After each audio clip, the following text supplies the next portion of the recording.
নমস্কার বন্ধুরা, PB kitchen শোতে সবাইকে অনেক অনেক স্বাগত।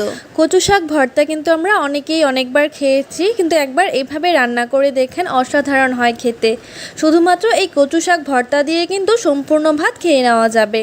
আর কচু শাক আমাদের স্বাস্থ্যের জন্য কতটা উপকারী সেটা কিন্তু আমরা সবাই জানি। তাহলে চলো দেখে নিই এই রেসিপি। কচু শাক বানানোর জন্য আমি গাছের থেকে টাটকা টাটকা কচু শাক নিয়ে এসেছি।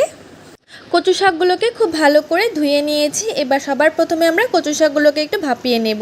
এই ভাপিয়ে নেওয়াটা কিন্তু অত্যন্ত জরুরি, না হলে কিন্তু এই কচু শাকগুলো পরে রান্না করার পরে গলায় কুটতে পারে। ভাপানোর সময় অবশ্যই একটু নুন দিয়ে দেবেন। এই কচু শাকগুলোকে যেহেতু আমি একটু ভাপিয়ে নিচ্ছি, তাই এখানে কচু শাকগুলো কাটার কোনো প্রয়োজন নেই, এমনিতে এটা খুব মজে।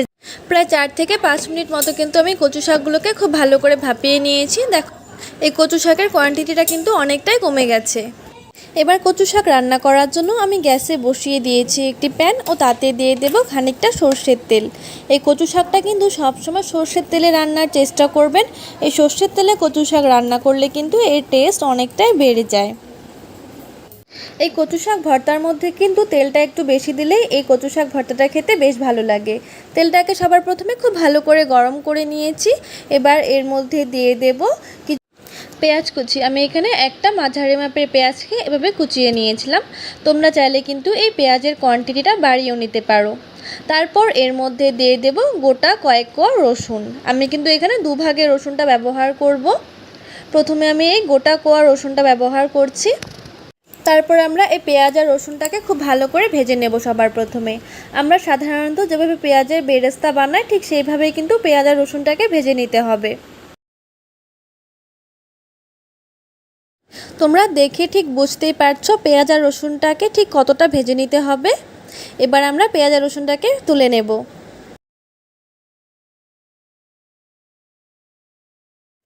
তারপর সেই তেলের মধ্যে ফোড়নের জন্য দিয়ে দেব 2টো তেজপাতা, 2টো শুকনো লঙ্কা, হাফ টেবিল চামচ মতো কালো জিরে, দিয়ে দেব হাফ টেবিল চামচ মতো গ্রেট করা আদা বা থেতো করা আদা, আর দিয়ে দেব 1 টেবিল চামচ মতো থেতো করা রসুন। তারপর এই সব উপকরণগুলোকে খুব ভালো করে মিশিয়ে নিতে হবে প্রায় 1 মিনিট মতো, যতক্ষণ না পর্যন্ত আদা আর রসুনের কাঁচা গন্ধটা চলে যাচ্ছে।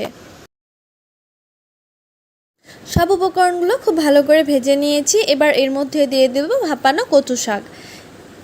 কচু শাকটা দিয়ে সব উপকরণের সাথে ভালো করে মিশিয়ে নিতে হবে। যদি মেশানোর সময় তোমাদের একটু অসুবিধে হয়, তাহলে একটা ছুরির সাহায্যে এভাবে একটা কচু শাকগুলোকে কেটে নিতে পারো একটু, তাহলে কিন্তু এটা নাড়াচাড়া করতে কোনো অসুবিধে হবে না। তারপর দিয়ে দেব হাফ টেবিল চামচ মতো একটু হলুদ গুঁড়ো আর হাফ টেবিল চামচ মতো একটু নুন। নুনটা অবশ্য তোমরা নিজেদের স্বাদ অনুযায়ী ব্যবহার করবে। আমরা কিন্তু ভাপানোর সময় একটু নুন দিয়েছিলাম, তাই এখানে নুনটা একটু কমিয়ে দিচ্ছি। নুন আর হলুদটা খুব ভালো করে মেশানো হয়ে গেছে। এবার এর মধ্যে দিয়ে দেব প্রায় 1 টেবিল চামচ মতো চিনি, কারণ কচু শাকটা কিন্তু একটু মিষ্টি মিষ্টি খেতে ভালো লাগে। আর দিয়ে দেব এখানে কিছু চেরা কাঁচা লঙ্কা। ঝালটা অবশ্যই তোমরা নিজেদের স্বাদ অনুযায়ী ব্যবহার করবে। এবার এই সব উপকরণগুলোকে খুব ভালো করে ভেজে নিতে হবে প্রায় 4 থেকে 5 মিনিট পর্যন্ত। 4 থেকে 5 মিনিট পর দেখুন কচু শাকটা কিন্তু পুরোপুরি ভাজা হয়ে গেছে। এবার এর মধ্যে আমরা দিয়ে দেব ভেজে রাখা পেঁয়াজ আর রসুন। পেঁয়াজ আর রসুনের বেরেস্তাটা দিয়ে খুব ভালো করে নাড়িয়ে চাড়িয়ে নামিয়ে নিলে কিন্তু রেডি হয়ে যাবে কচু শাক ভর্তা। বন্ধুরা, তোমাদের যদি এই ভিডিওটি ভালো লেগে থাকে, তাহলে অবশ্যই আমার চ্যানেলটিকে সাবস্ক্রাইব করে ভিডিওটিতে একটি লাইক করে দিও। আর তোমরা যারা অনেক ধৈর্য ধরে আমার এই ভিডিওটি দেখছো, তাদেরকে জানাচ্ছি অনেক অনেক ধন্যবাদ।